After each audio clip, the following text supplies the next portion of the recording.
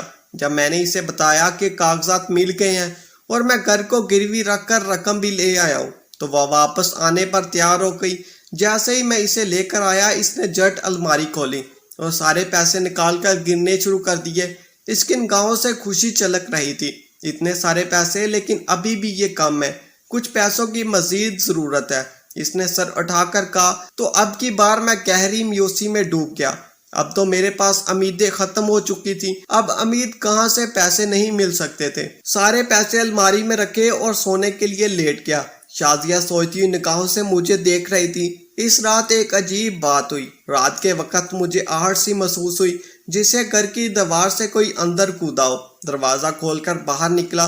میرا شک درست تھا، وہ کوئی چور تھا جو چوری کرنے کی نیت سے ہمارے گھر میں داخل ہوا۔ مجھے دیکھتے ہی وہ سربٹ باہر کو بھاگا۔ میں اسے پکڑ تو نہ سکا، لیکن شور کی آواز سن کر سارے گھر والے جاگ گئے۔ اماں تو بہت زیادہ پریشان ہو گئی تھی۔ گھر میں اتنی ساری نقدی موجود ہے اور میرے اور بہوؤں کے زیورات بھی تھے، ان کی قیمت بھی لاکھوں میں تھی۔ اگر خدا نہ خواستہ آج کچھ ہو جاتا تو اماں دل پر ہاتھ رکھ رہی تھی۔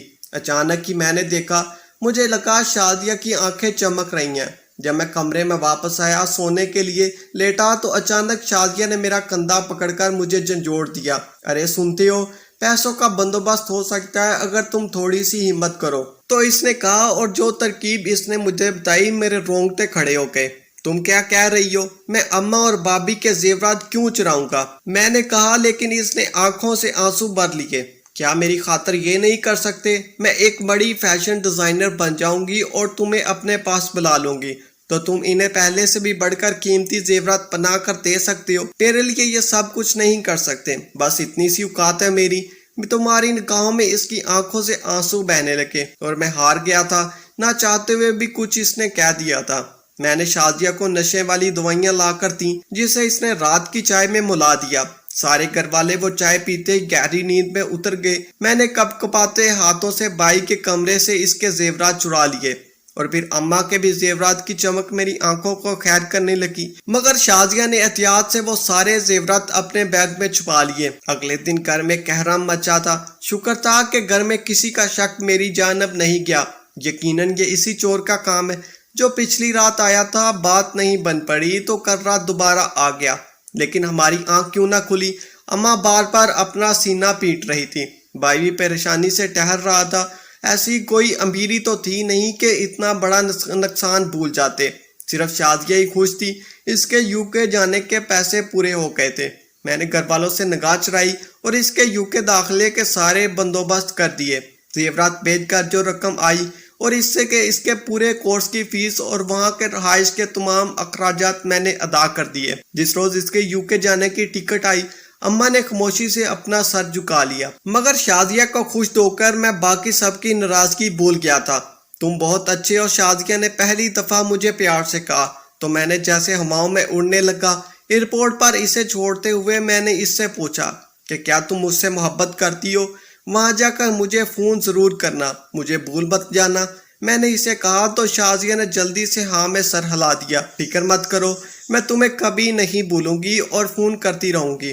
فلائٹ کا ٹائم ہو رہا تھا، اس لیے وہ مڑ کر اندر چلی گئی اور میں ویران دل کے ساتھ واپس گھر آ گیا۔ لیکن اب نئی مصیبتیں میرے سامنے آنے لگیں۔ مجھے گھر کو قرضے سے آزاد کروانا تھا اور اماں کو نئے زیورات بھی بنوا کر دینے تھے، اس لیے میں ڈبل شفٹ میں ڈیوٹی کرنے لگا۔ شدید تھکاوٹ کے بعد صرف وہی پل خوشگوار ہوتے جب شازیہ مجھے فون کرتی۔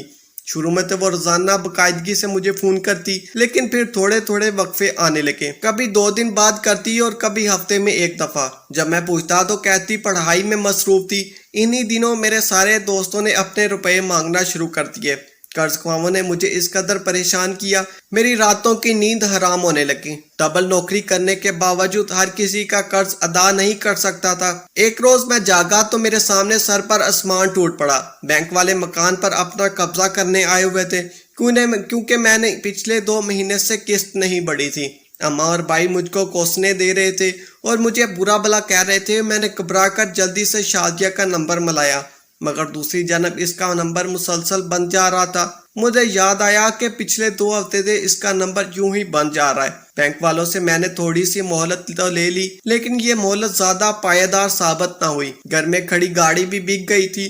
جب تھوڑی بہت قیمتی چیزیں تھی وہ سب کچھ بیچ ڈالا۔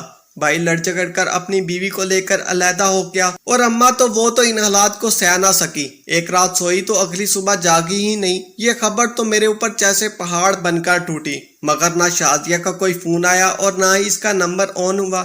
یوں لگتا جیسے وہ کہیں کھو گئی ہے۔ بینک والوں نے گھر پر قبضہ کر لیا تو میں سڑکوں پر مارا پھرنے لگا۔ اب میرے کسی کام کا نہیں جی لگتا تھا، صرف ایک ہی امید تھی کہ کسی طرح یوکے شازیہ کے پاس چلا جاؤں۔ اگر تو مجھے دھوکے میں الزام دیا ہے تو کم از کم میں اس سے پوچھ تو سکتا تھا کہ اس نے ایسا کیوں کیا۔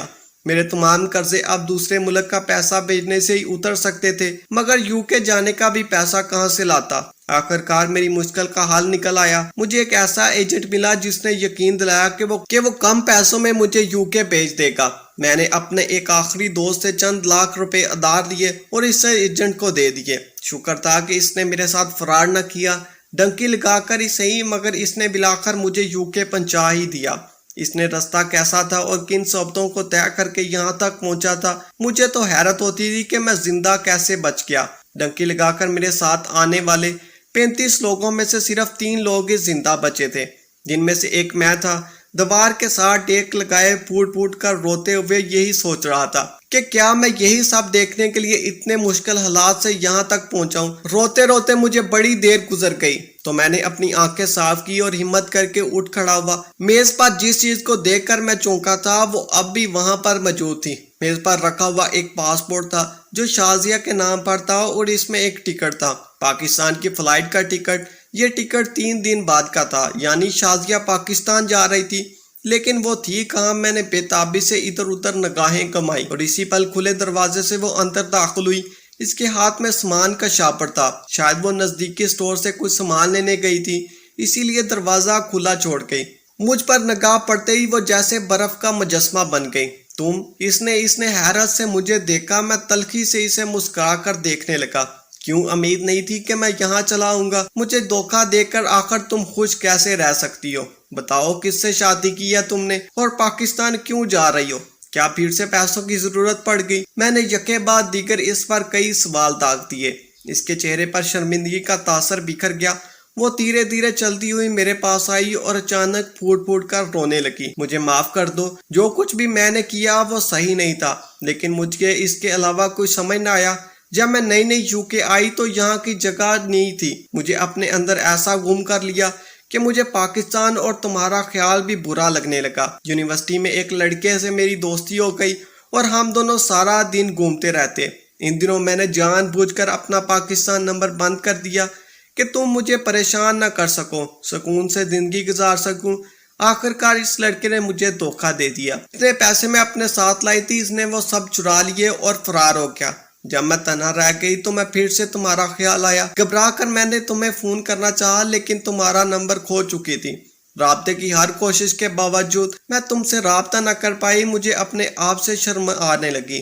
تم نے میرے لیے کیا کچھ کیا اور میں تمہارے لیے کچھ نہ کر سکی۔ پڑوسیوں کو فون کیا تو پتا چلا بینک والوں نے اس گھر پر قبضہ کر لیا اور تمہاری ماں کا انتقال ہو گیا۔ تب میں نے فیصلہ کیا کہ میں اب کچھ کیے بغیر واپس نہیں جاؤں گی۔ میں نے اپنی ڈگری مکمل کی، ساتھ ہی ساتھ پارٹ ٹائم جاب کرنے لگی۔ میری ڈگری مکمل ہو چکی تھی، میں آج ہی نوکری سے استعفیٰ دیا ہے۔ 3 دن بعد میں پاکستان جا رہی تھی، صرف اور صرف تمہارے لیے، شازیہ نے کہا۔ میں نے اس کے چہرے کی جانب دیکھا۔ میں اس کی بات نہ مانتا، مگر اس کے چہرے پر سچائی کی جھلک واضح تھی، اور ثبوت تو میز پر رکھا ہوا تھا، پاکستان کی ٹکٹ کی صورت میں۔ میں نے بہت سے پیسے جمع کر لیے ہیں، پاکستانی کرنسی میں یہ اچھی خاصی رقم بن جائے گی، اور اب میرے پاس اتنی بڑی ڈگری ہے میں کوئی اچھی نوکری کر لوں گی۔ اس نے مجھے رقم دکھائی، میں نے خاموشی سے خود کو پولیس کے حوالے کر دیا۔